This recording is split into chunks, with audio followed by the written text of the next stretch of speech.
Welcome back to the Heal the Hurt podcast. As part of my commitment to bring you the most effective knowledge, skills, and tools to become the greatest version of yourself today, I want to talk about neurofeedback, something I've neglected, and I'm going to change that today.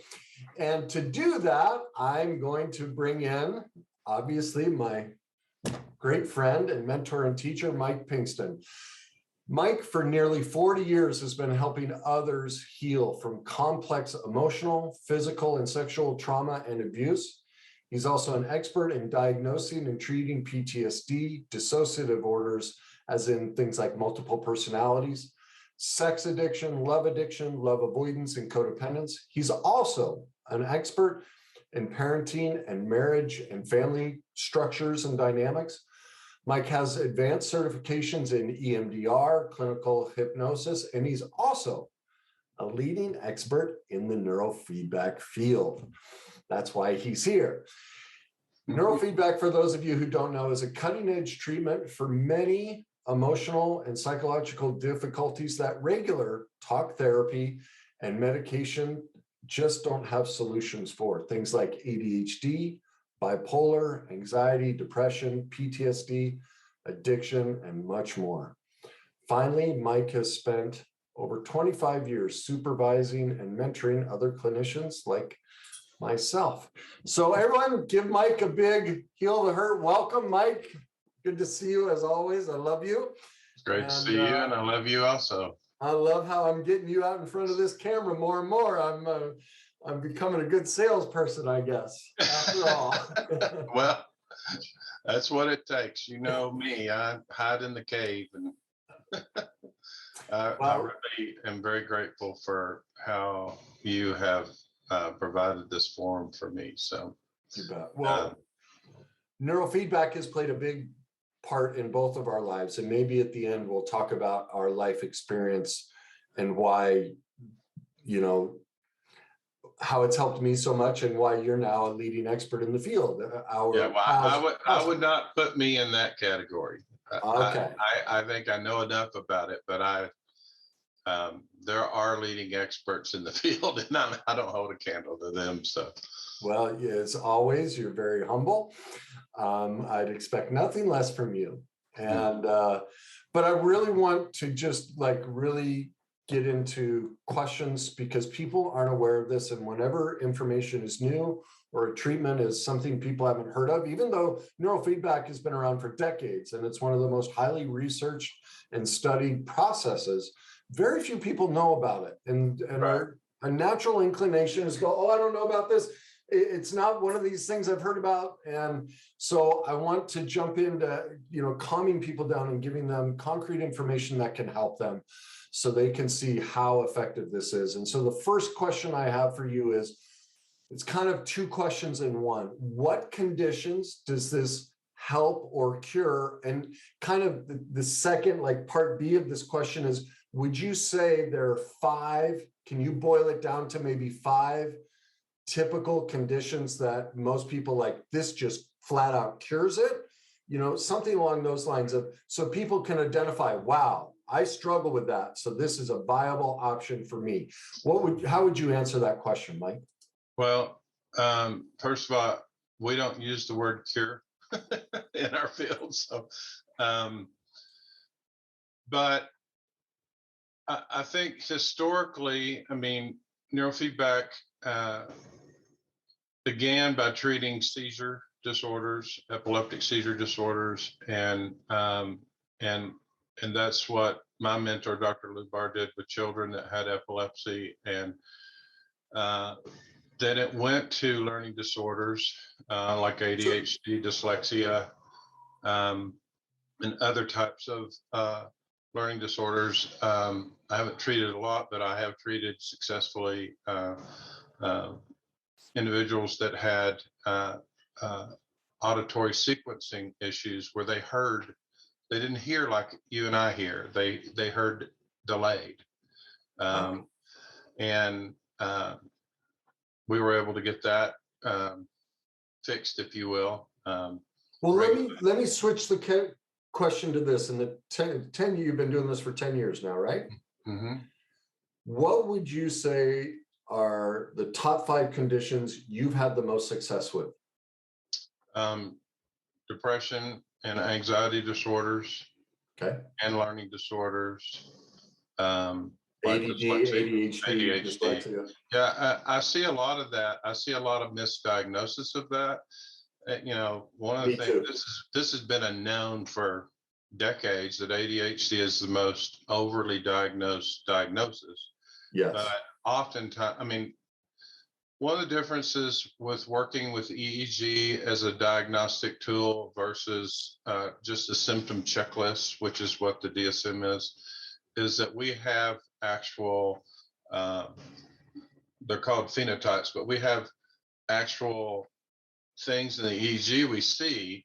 And so, for example, ADHD is a result of slowing in the frontal lobes or in the midline. And there are other types of ADHD, but that's the predominant one. And that's the one that some medications work fairly well. There's another phenotype where there's beta spindles in the vertex right in this area here. I know you guys don't know what beta spindles are, so I apologize. But it's just that with EEG, we can see a literal pattern for depression, for anxiety, for ADHD, for dyslexia, and they're not based, we can see it in such a way that we can go, oh, that's what that is. Whereas with a symptom checklist, what we have is many conditions meeting the same criteria, and go ahead. That's what I want to see if I can, and you correct me if I'm going to try and simplify this for people. If I say it incorrectly, correct my simplification. Okay. What I hear Mike describing is when you go into a doctor and you tell them, I'm feeling and experiencing these things, this list of symptoms, what they're listening is, oh, well, those symptoms and what will be colored by their assessment is their own predisposition for their own bias. So they're listening, they may go, oh, well, that's bipolar, or that's borderline personality or narcissism, or that's ADD, ADHD, but they're just cataloging symptoms and going, well, I'm hearing 5 out of 10 things, so let's put you on this medication. So they're basically making, in many cases, a guess based on your description of what your life experience is. Now, what Mike is talking about when he says EEG, because I don't know that a lot of people know what that means, is that is a quantitative and qualitative assessment of what's actually happening in your brain. Now, you may be saying this is what's happening, but this is a picture that shows this is exactly what's happening. So regardless of what symptoms you say you're experiencing, Mike can look at your brain and go, oh, your brain is interacting in this way. And we know through decades of research and experience that if it's acting and interacting in this way, this is what the problem is, and therefore this is the solution. That's the problem with medication. You're throwing darts at a dartboard and you're hoping it hits, and the problem is, even with medication, there's collateral damage. Just like a dartboard, you're going to get all these other things turned on. Well, that doesn't happen with EEG and neurofeedback. When you hit the dartboard, you hit the spot. And that's what's so profound about it, is it treats the symptom you're experiencing. And you don't like to use the word heal or cure. It has been my life experience that I have been healed or cured of aspects that I've struggled with. So I'll correct it that way. Is that a good simplification? Yeah, it's a good simplification. It's a little bit of an overstatement.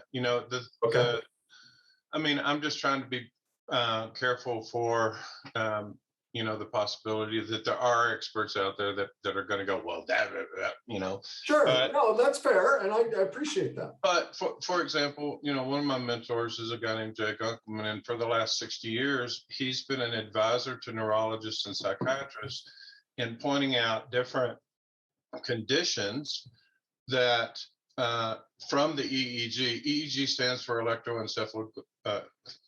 electroencephalogram. And what we're doing is we're putting a cap on your head and we're measuring the brain waves as they are produced. Again, the electrical activity of your brain. And he's an advisor and consultant to other medical professionals on what medications may help, what won't work, what conditions they won't work on. And some of those are the same kinds of conditions. A better example might be OCD. There is the theta type, which is a slower wave type, and medication helps that. There's the alpha type, medication helps, it doesn't help it, but it doesn't make it worse. And then there's the beta type, which is a faster wave. And it not only doesn't help, but it makes things worse. And so he can see that, he can tell the psychiatrist, don't use this type of medication. That's just going to make it worse and make them worse. You can maybe use this type of medication, and that will help that type of OCD. So what I hear in that is it can also help if you are a person who does require medication for whatever reason. You can pinpoint and get on medication that'll be the most effective if you use them in concert. It will help that. Okay, let me move to the next question I know that people will have is, in general, and there's always variance, but if you were to throw a guesstimate as to what people could expect as an average treatment, how long of a duration would that be?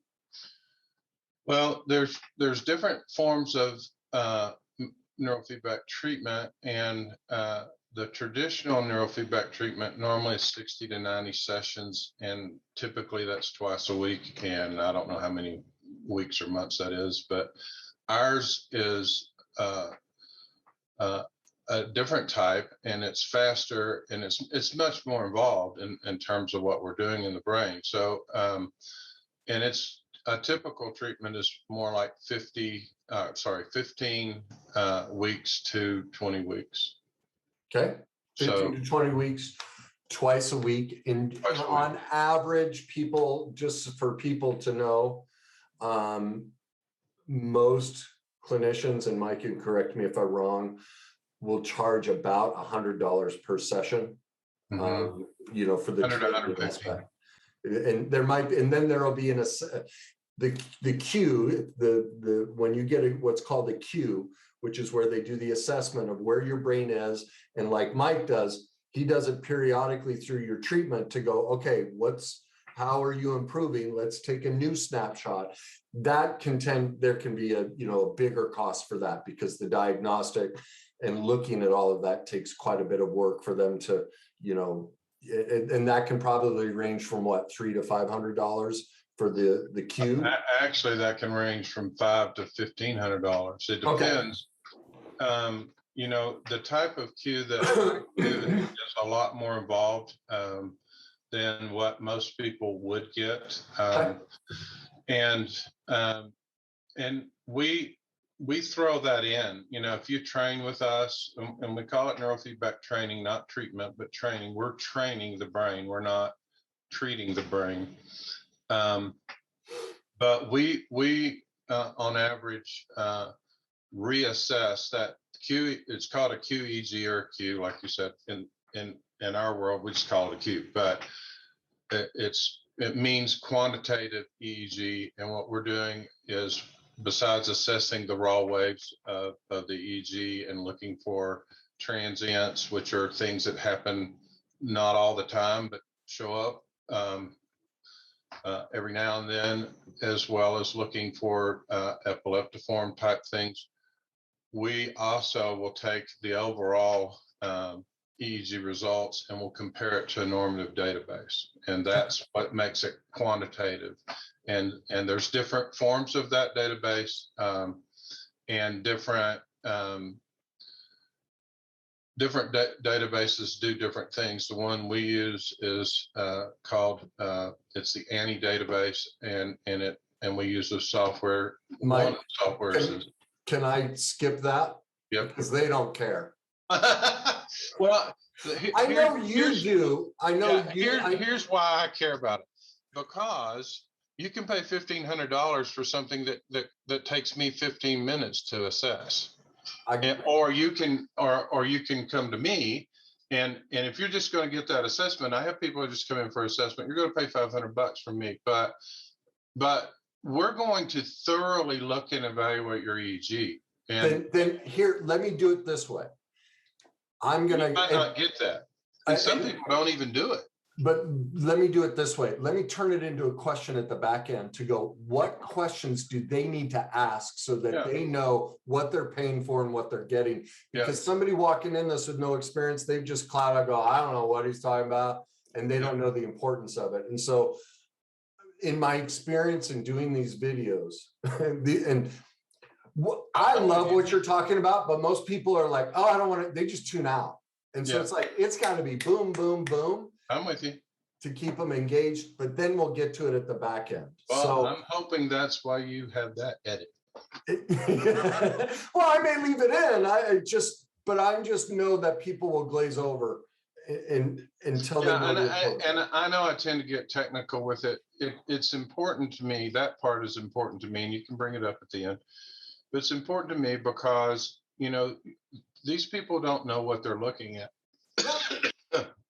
And so you go in to pay, you're getting charged $1,500, and it looks flashy, but it doesn't really tell you much. And so that goes to that question, I think, that we'll address at the end. So you and I are the same way.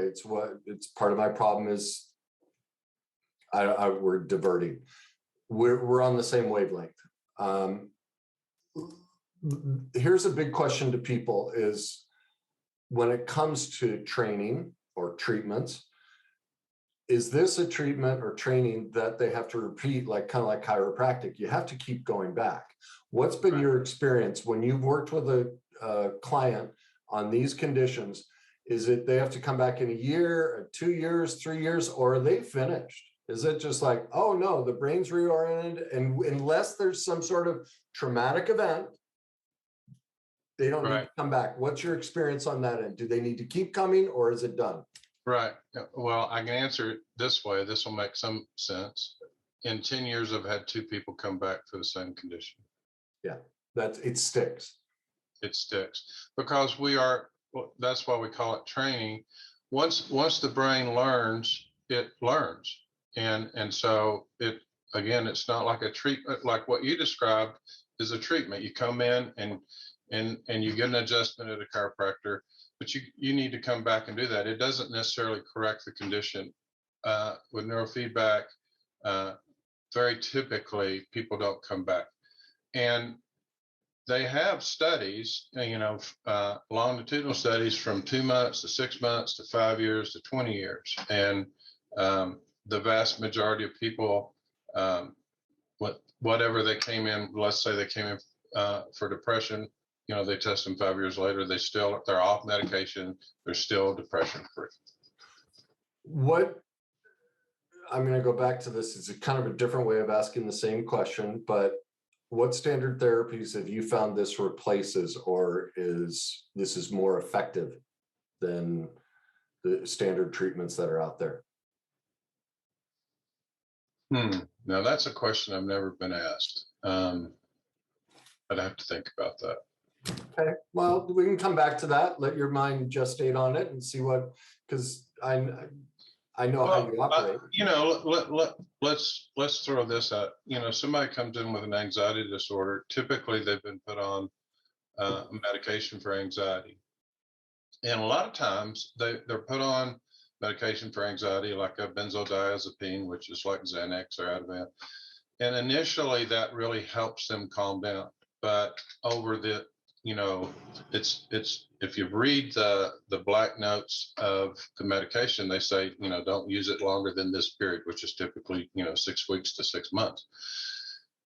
After that, it actually increases anxiety down the road. That's the problem with all of those medications is they make you sicker than when you walked in the door, but the doctor doesn't tell you that. Yeah, and I don't want to be down on medication. I'm just saying most medications are meant for crisis intervention. and although they're prescribed as if they're useful for chronic conditions. And so it's not unusual for me to see, for example, with depression, that somebody comes in, they've been on medication for 20 years. Yeah. And then we do neurofeedback and help them get off that medication. And then they don't need that medication anymore because they're not depressed anymore. Yeah. And so it would be that kind of thing where, you know, certain conditions like anxiety and depression, you know, medication is, you know, the first level of treatment. And with neurofeedback, when we train the brain to normalize in those the areas that create depression and anxiety, then that individual learns to self-regulate, and they don't need the medication to help them do that. Yeah. Sometimes they do, especially in the beginning. Depends on what's going on, the crisis there. And for those of you watching, just hang in there, because I'm gonna have Mike talk about stories, because I know that a lot of people really gravitate towards, wow, that's what I'm struggling with. So we're gonna get to some of the stories he's experienced and how this has changed people's lives. Also, I'll share my story and how it's affected me. And so stick with us. So, because I know for people to identify, they need stories. So we're just about through kind of the technical aspects of how all this works. And we'll get to the more emotional aspects, which is what we connect with. So I appreciate everyone's patience as you watch this. Is it safe?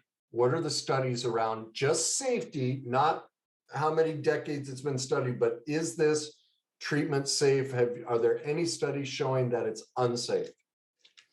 I don't know about studies. I mean, there's been literally hundreds of thousands of studies. I mean, this is a 60-year industry, and but what I'm after is, like, I don't know of any study myself. I don't personally know of any study saying that neurofeedback is unsafe. And as I've stated before, I'm trying to be accurate, and I tend to overdo this, but the type of neurofeedback we do, we don't see any side effects. And I know that there is a possibility of having side effects. Usually they're very temporary and correctable with traditional neurofeedback. But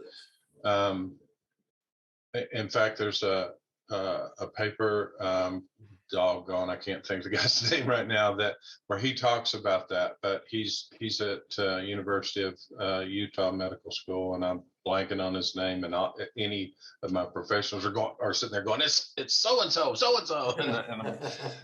and I know him personally. I just can't think of him right now. But anyway. You need a little neurofeedback on that. I'm working on that myself. Yes, it's a problem with age, but that is one of the things that really quantitatively and qualitatively differentiates neurofeedback from other types of treatment, is that you don't have any kind of adjustment period. You don't have any kind of side effect from it. It's typically side effect free, and the only reason that that you would possibly have a side effect is you have a clinician that doesn't know what they're doing.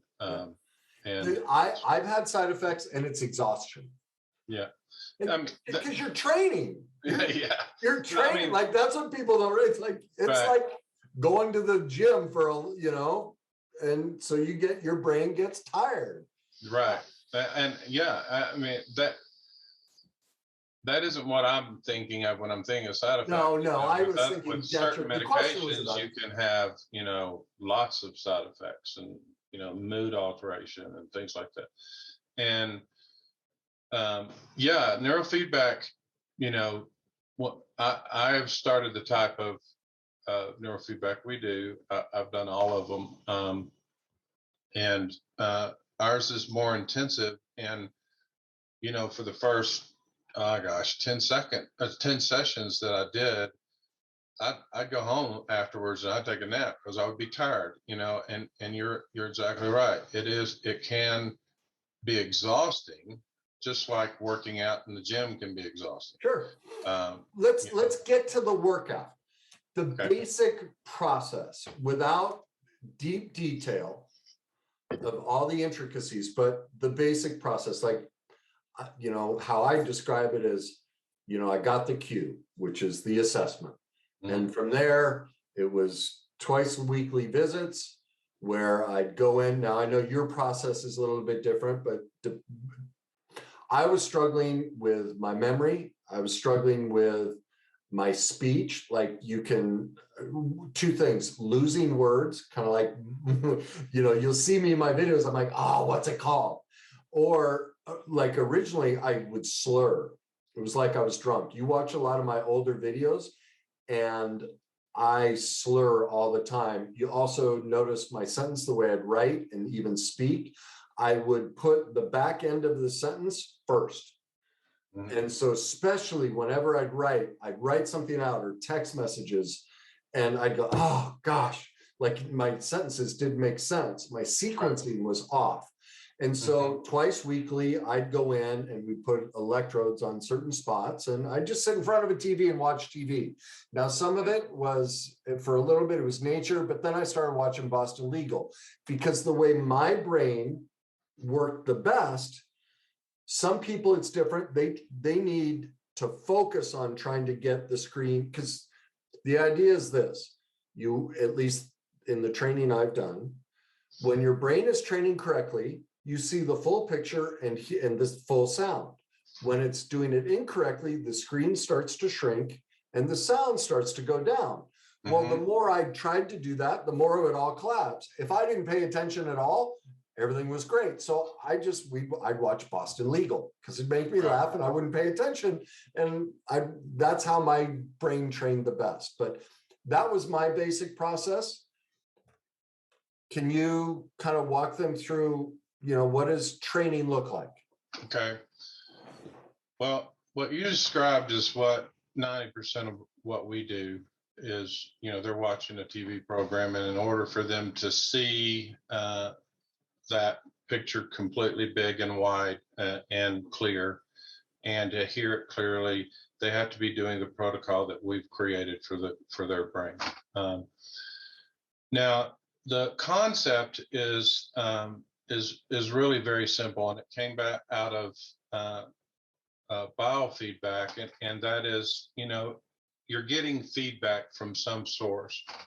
And originally, it was like, you would hear a beep. If you're in the zone, you'd hear a beep, or you would see a graph, and that graph might go up. And if you're out of the zone, it would drop back down, and you wouldn't hear a beep, and then you'd go back up, and that became more and more consistent as your brain learned. Okay, just that beep, and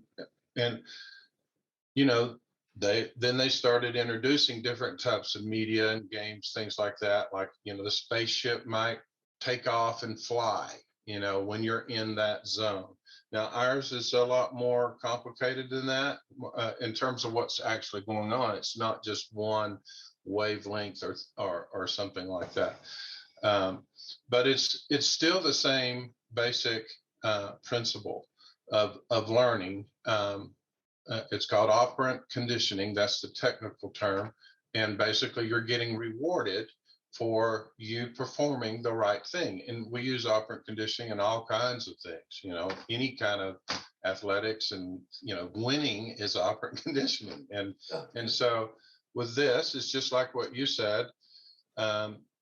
Most people are looking at some kind of multimedia, audiovisual media now. And, but, you get good results with any kind of media that you're using. As long as the clinician is good, and we'll get to that. Like, yeah. Don't let me forget. My memory, I still need a couple more sessions. I didn't quite finish on the memory part. We bounced around with different parts I needed help with, and I still need to go back a couple more times for the memory aspect. But I want to end with, what are the questions a person needs to ask so that they know they have a qualified clinician? Because that was my struggle. I I couldn't find a qualified clinician. Right. But before we get into that, I want to the three things I want to do is tell us some stories of not the full story, but 2 to 4 sort of quick stories of people walked in with this and now they're this. And then I want to talk about our story, why this has meant so much. And then I want to end with, here are the key questions to ask a clinician so you know you're dealing with somebody qualified. So why don't you start with the stories? Well, there are several that just come to mind, like 30 of them come to mind. But, one condition as a clinician, a LPC counselor that I treated or didn't really treat, I couldn't treat, was bipolar. And I've treated 7 cases of bipolar. And I have seen, of those 7, 5 of those individuals no longer experience it. And so I'll give you one example of a guy who came in. He came in from a mental hospital. He was averaging 3 psychotic episodes a week. And after about 3 weeks of treatment with us, he quit having psychotic breaks. And he never had them again. And those are the stories that, because people will relate, God, that's what I need. That's what I want. Yeah. That's perfect. And he still, that was 3 years ago, and he still hasn't. He's back to work, but all 5 of those people now, one of those has continued. He even asked me, he said, would you consider me a success story? And I said, yes. Would you? And he said, well, I'm still on medication, and which is really, I'm not pro that, because he now has side effects from the medication where he's having memory issues. But he's my boss. I'm not his boss, and he gets to tell me how he wants to do his treatment. But he was one of those guys too. He came right from the hospital. He was on medication the previous year, more medication than he is now. And he still was having psychotic episodes. He even got arrested for a manic episode where he started throwing rocks through people's windows. and he had lost his job. He was a very successful guy before that in the accounting profession. And he's now been back to work for the last 3 years. He hasn't had any more episodes. He's never gone back. He's not regressed at all. He's one of the 2 that has come back to me because he does have some memory issues now, and that's really a side effect of the medication. Okay. So that's one. The audio sequencing story is really sweet, and because it's a 9-year-old girl who we just loved and thought was precious. And she came in, she had been diagnosed with ADHD and ODD, which is oppositional defiant disorder. And during her Q, we evaluated her Q, and she didn't have either of those conditions according to her EEG. But she did have a problem with auditory sequencing, and so she heard delayed. And she was a real just a spitfire little girl, a lot of energy. She sure did try really hard. She sat on the front row and she was trying to pay attention, but she wouldn't hear in real time. And so she'd get called on and she wouldn't know she was called on. And then she'd hear it and then she'd answer. And her teacher thought she wasn't paying attention because she's answering in a delayed way. And then she would get frustrated. That was her story. And so we started doing neurofeedback and helping. She was anxious also. So we helped her with anxiety and that auditory sequencing issue. And then her dad calls me and says, guess what? And I said, what? And she said, our little sweet girl just read, she's 9 years old, just read a 400-page adult book in 2 days. And I said to him, would you call that focus and concentration? I said, I sure would. And, we treated her in the summer. So she, she and that other teacher didn't have that good a relationship. She had a new teacher who saw her potential and saw how hard she tried, and she didn't have the struggle. Okay, and so she's a rock star at school now.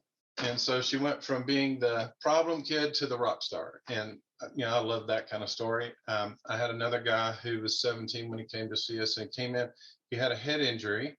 And that's another thing that we see a lot, people with concussions that are misdiagnosed. And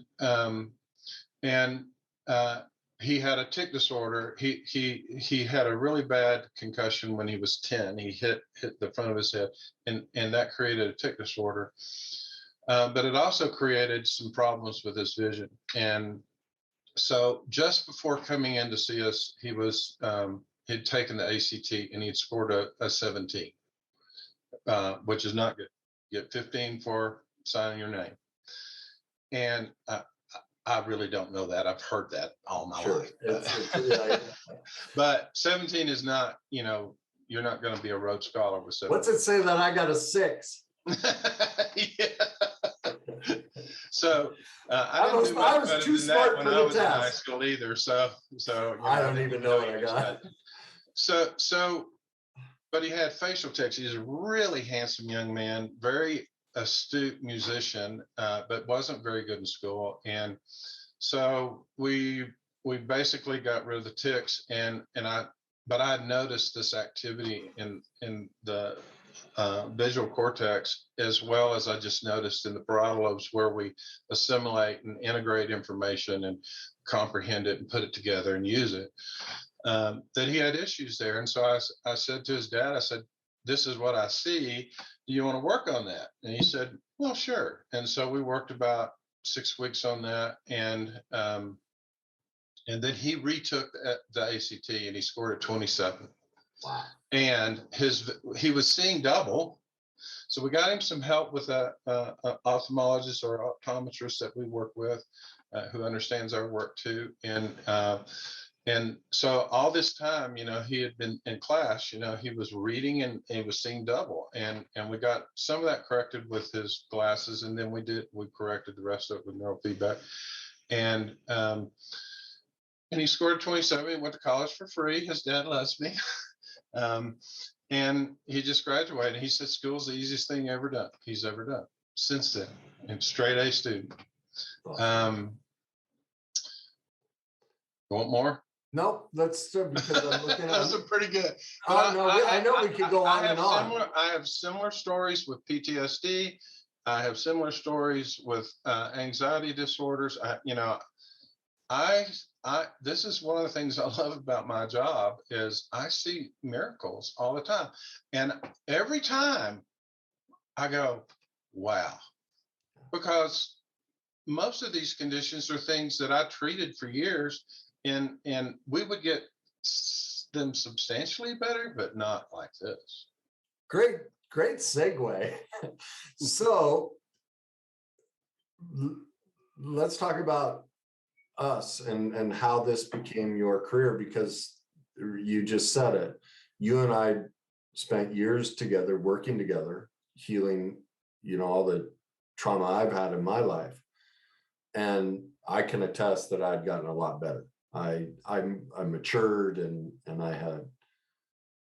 I could put into place skills and tools, and I was starting to be able to manage my life, but there were aspects of it I just couldn't get to. And I remember the frustration that I couldn't get to it. I knew what I was capable of, but I couldn't get to it.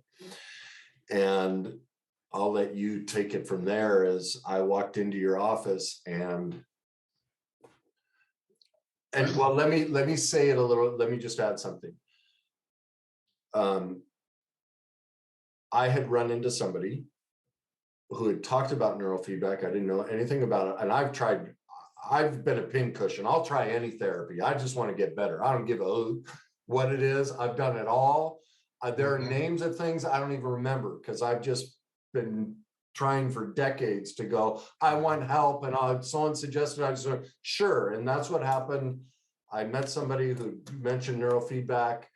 I had gone in for, I think, one session, and I was in the midst of some really horrific traumatic stuff in my second marriage.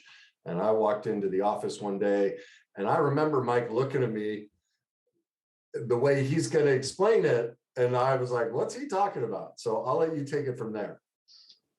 Well, and I don't want, we've written a little bit, they can read the blogs about some of this in more detail, but the thing that was, it was striking. There was such a difference in you. And what was different was how appropriate and moderate you were. And this is no easy situation in life we're talking about. This is the kind of thing where literally, you never did this, but I've had clients do that, but I expect you to be so mad and so out of control and picking up the chair and just throwing it across the room, because this was a big deal. Okay. And yet you were appropriately hurt, appropriately angry, not overly angry. You weren't being a victim, and you were expressing yourself with a degree of, well, I'll just call it, you were expressing yourself appropriately.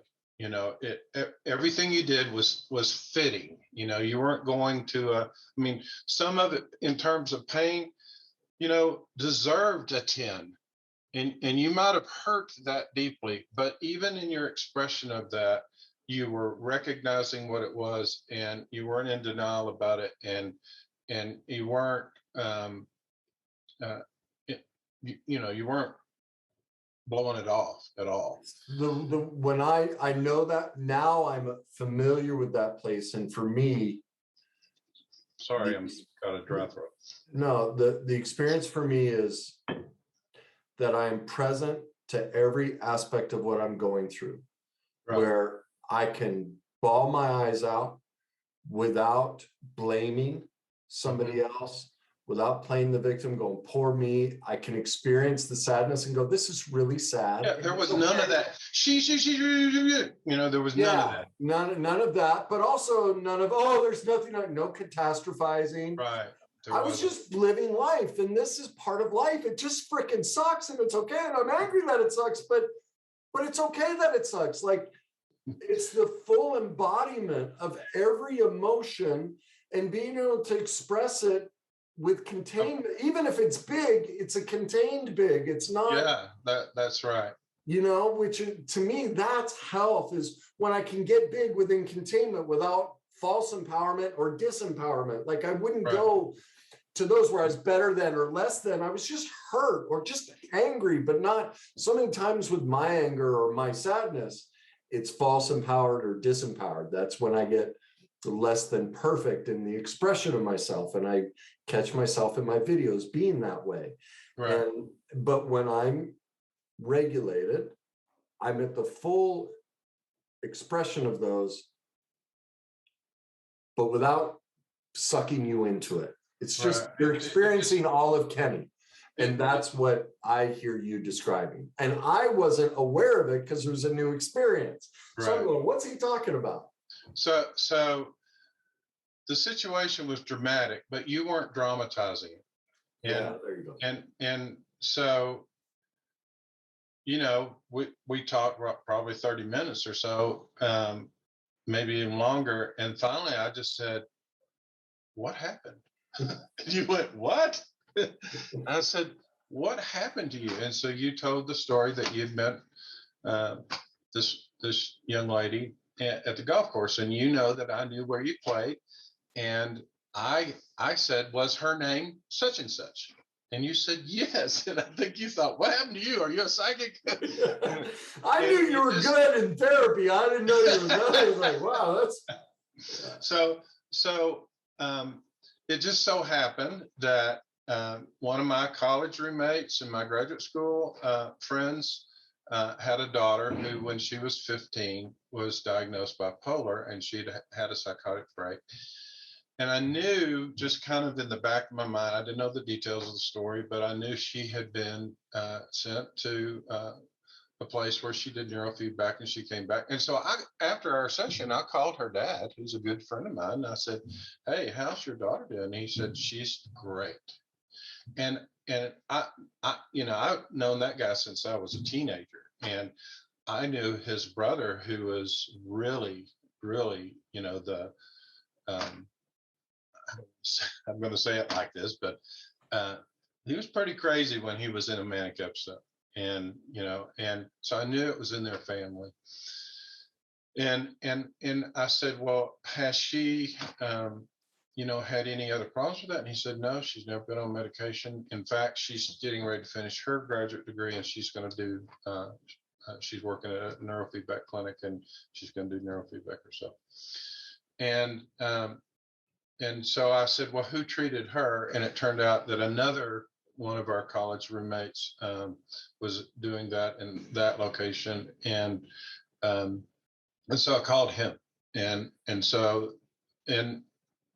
long story short, I ended up back with Dr. Yvonne Tate. I'll name her. She's a very well-known clinician. That was who I initially. Right, that's who you've seen. And I went up and met with her, and I did a neurofeedback session, and she got me started, and then she introduced me to Dr. Steve Stockdale, who's in our town's Colorado Springs. And Dr. Stockdale knew that I was interested in more than traditional neurofeedback, and he connected me with Dr. Lubar, Joel Lubar, who's now in Florida, but was at University of Tennessee in Knoxville for years. The pioneers of the modality. Yeah, Steve was. Who you've been trained by. Yeah, Dr. Lubar certainly was. I mean, he was like second person to do. He was the first person to really do it on the private population. So before we get into our last question, this is what I want to get across to people.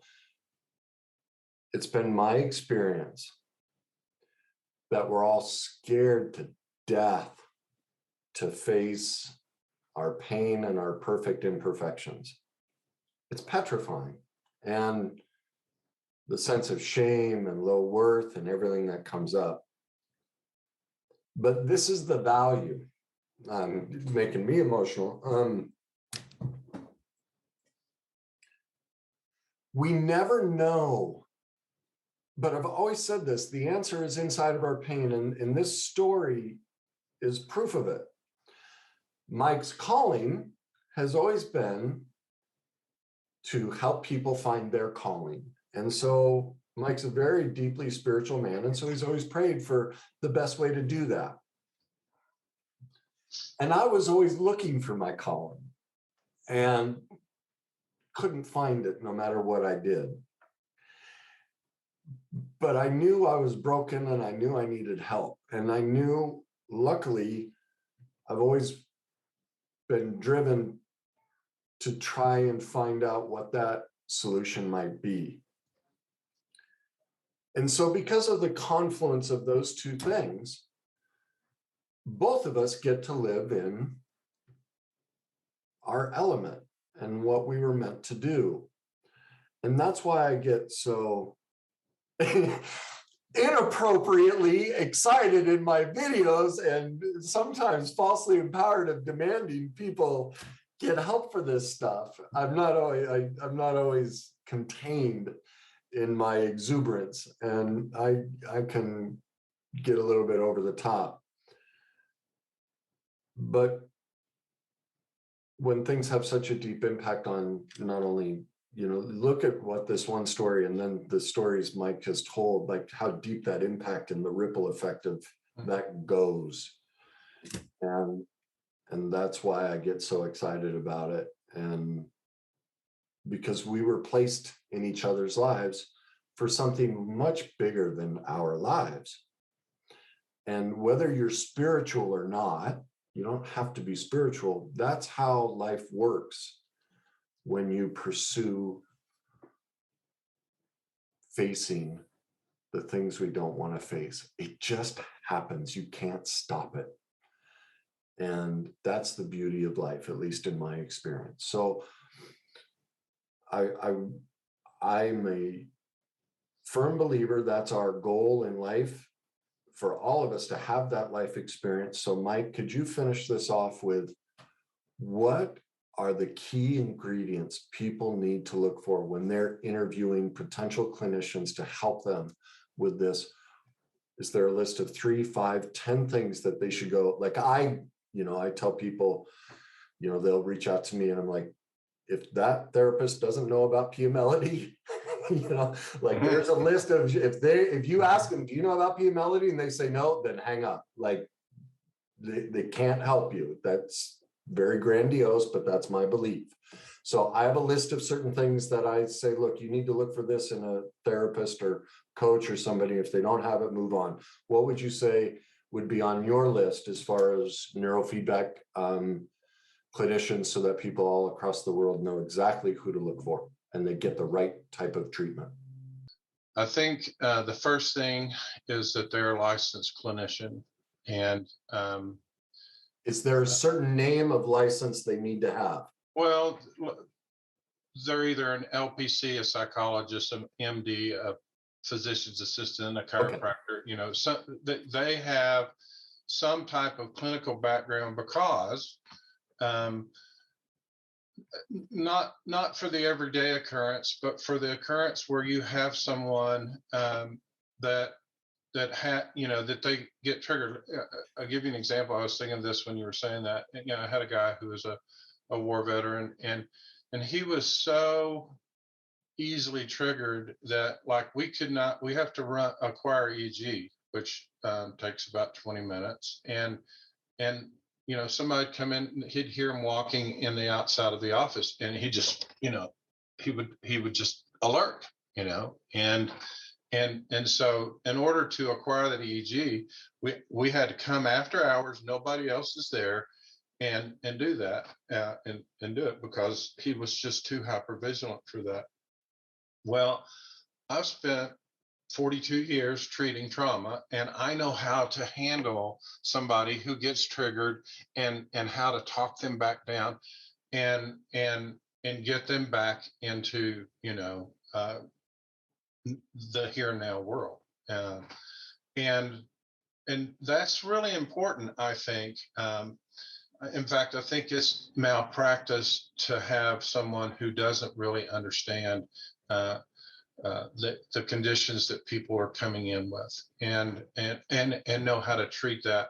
The other thing I wanted to say is that neurofeedback gives you abilities to do things. It doesn't give you the skills to do those things. That's what, it does not replace counseling, and it doesn't replace other types of therapy, but it does give you the ability. Like, we gave that guy the ability. The reason he came in to see us is that his son walked in the middle of the night, walked into his room, and he went into alert, and was ready to plow his son. And he loves his son, but he couldn't differentiate whether that was his son or not, and whether he was in his home now from being in war. And in war, he needed to be in fight or flight to survive.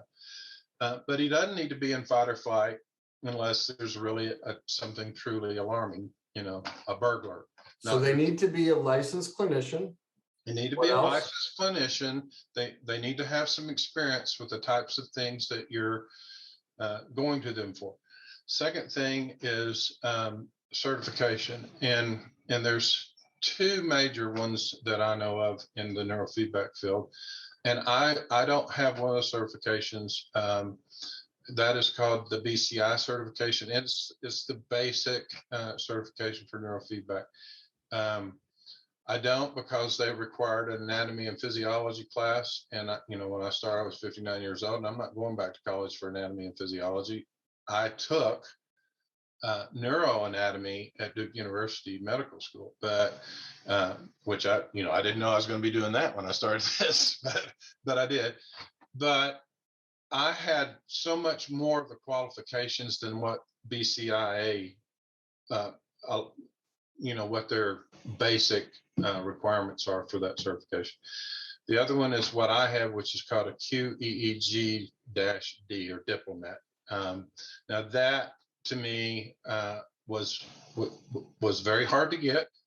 They require a whole lot from you as a clinician. You have to understand more than a basic understanding of all the dynamics from, acquiring EEG, artifacting EEG, what are the different things that can come to play, a real broad, and I don't mean in like breadth and depth. In depth, right? Real in-depth understanding of certain conditions and what neurofeedback will do with that. And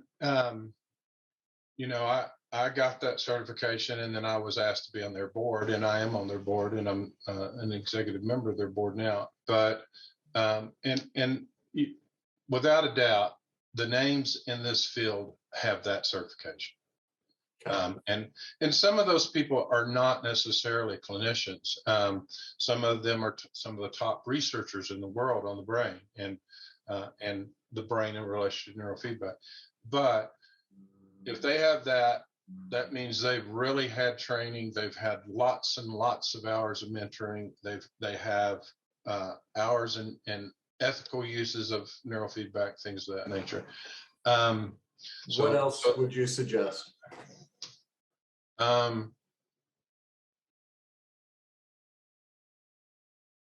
just blanking now. Those are the two most important things, I think. Okay. And then it comes to, like they're neuropsychologists. Is there a certain system? I know there are many, there are a lot of things out there that call themselves neurofeedback that aren't really neurofeedback. Oh, I'm glad you said that. QEEG. Make sure they do a QEEG. There's only one clinician in the country that I know of that doesn't regularly do QEEGs, and she is so overly qualified that her name is Severn Fisher. She's so overly qualified as a clinician that her system of neurofeedback is pretty unique to her, and maybe the people that she works around, like Dr. Bezel Vinico, who is probably the most preeminent guy in the PTSD industry. But there are systems out there that are canned systems, and that person doesn't have to know anything. I have a really good friend who lives in middle of nowhere in Oklahoma that does that system, and it does work on about 50% of the people, but it's not based on science. It's based on that neurofeedback works for most people. Okay. And not most people, about 50% of people, without just using canned. You say you have depression. Well, there's 6 types of depression. Now they give you a canned protocol, and if you have that right type, I know this because I've had people come in after they've done that and they said, I got no results. And they came in to see us and they got results. And part of that is based on that we do a QEEG on those people, and we assess them. And I know a lot of professionals in this industry, and some do more than we do, and they're trained as neuropsychologists, and they do all this testing too. None of that's going to hurt, but what's could possibly not be helpful is getting someone who is doing a canned program, and they don't really have a clinical background or a true understanding. Like that person that I'm talking about, every time we talk about neurofeedback, she says, now don't start asking me about this and this and this. I don't know. And in her situation, I personally don't like it, but it's out there, and they are very well marketed. So look for somebody that is a clinician, look for somebody that has certification, look for somebody that's going to do QEEG. Perfect. Awesome. If they don't, run. That's what I was looking for. Awesome. Mike, can you give everyone your contact information for any of you in the Denver metropolitan Colorado Springs area? That's where Mike is located, is kind of the more north end of Colorado Springs. I used to, I mean, for those of you in Denver, oh, it's too far. Well, I lived in Denver and I went to see Mike twice a week. That's how I turned my life around. So don't give me this, it's too far. Yeah. If you want to turn your life around, you'll drive that hour and a half. And it's probably less now. I think they've finally done some highway work, or maybe, anyway. The point is this, please give them your contact information, your website, your phone number, if you're willing to give that out. And how they can get in touch with you if they have questions about neurofeedback or would like to book a session with you. Okay. Well, our clinic is called Heart Matters, and it's in North Colorado Springs, as you said. We're right off of the North Gate in Colorado Springs, which is on the north end. North Gate is the north gate of the Air Force Academy. So we're east of Air Force Academy. And do you want address? What's your website address? Website is theheartmatters.org. And your email? Huh? Your email? Mike@theheartmatters.org. That's TheHeartMatters.org. And my phone number is 719-257-3488. Awesome. Great. And there are some clinicians that I think are very well trained that do this remotely, so they Mike can send to people a full Really? thing. We don't do it at this time. We're probably going to try it in the near future so that we can help some veterans down in the Pueblo area. Guinea pig me. I didn't know you could do it remote. I don't. You know, that's an expensive enterprise. This stuff is expensive to begin with, and for us, it costs us. You know, we've got to get professional equipment and software, and that is not free by any means. But I do know people that are doing that. There's 2 people that I can recommend that might do that. And so if people call me and they're not in my area, Neurofeedback does in most places, you have to be there. Now, I do have people that come in from out of town. You know, they'll work for a week or 2 and then they go home. And that isn't the most optimal system, but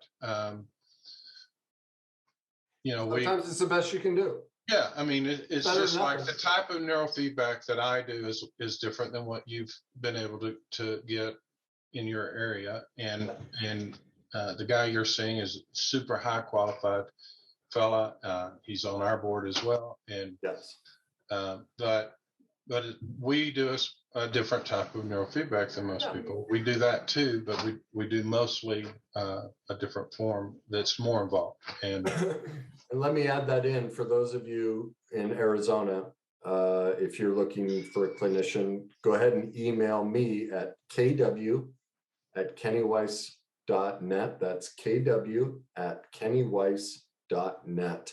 Spelling of my last name is Weiss.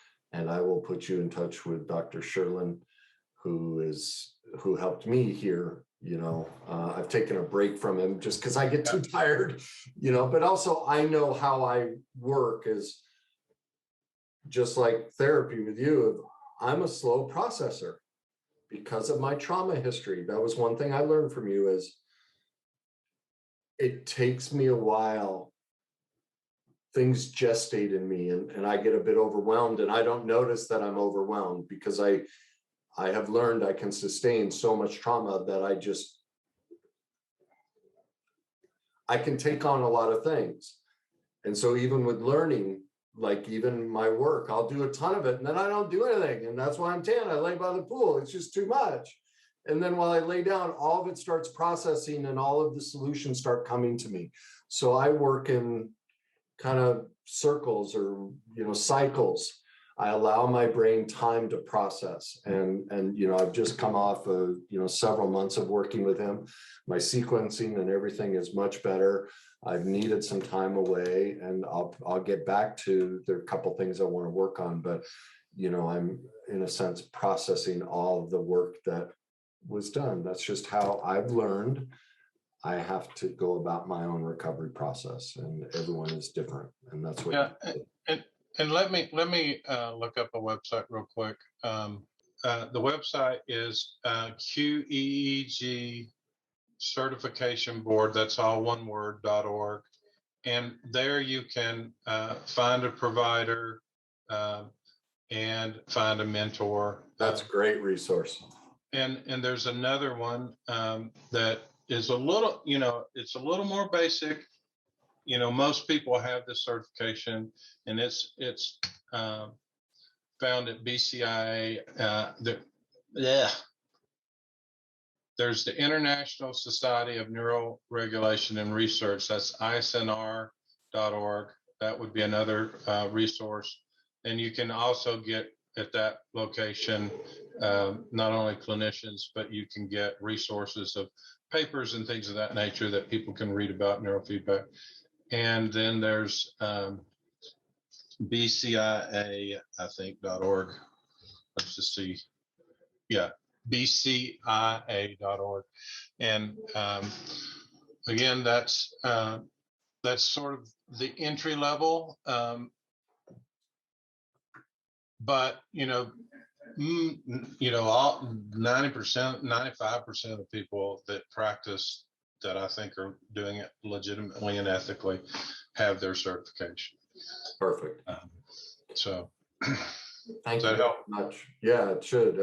It's a great resource. Neurofeedback is a great resource for people looking for healing, right, who are frustrated with medication or working with someone like me. It's like, yeah, some improvement, but I'm not getting there. Right. This could be the missing piece for them. Right. And the reason I said that is, I know 3 or 4 clinicians and that are in your area in Arizona, and most of them are on our board, the QEEG certification board. But so we can help point people if I can't see them or you can't see them. And I say the same thing about counseling. And I'm so grateful for people who contacted me that live somewhere else and want counseling from me. I just can't do that. I can't do remote counseling. First of all, I'm too busy. My load is full. But we can often refer you to somebody that can help you. In both of these things. Thank you, Mike. Appreciate it. Thank you. And thank all of you for watching. If you know somebody who's struggling with any of these things and you think this could help them, please share it. Leave us your comments. If you've tried neurofeedback and found success with it, please share your stories. And as I always say, enjoy the journey.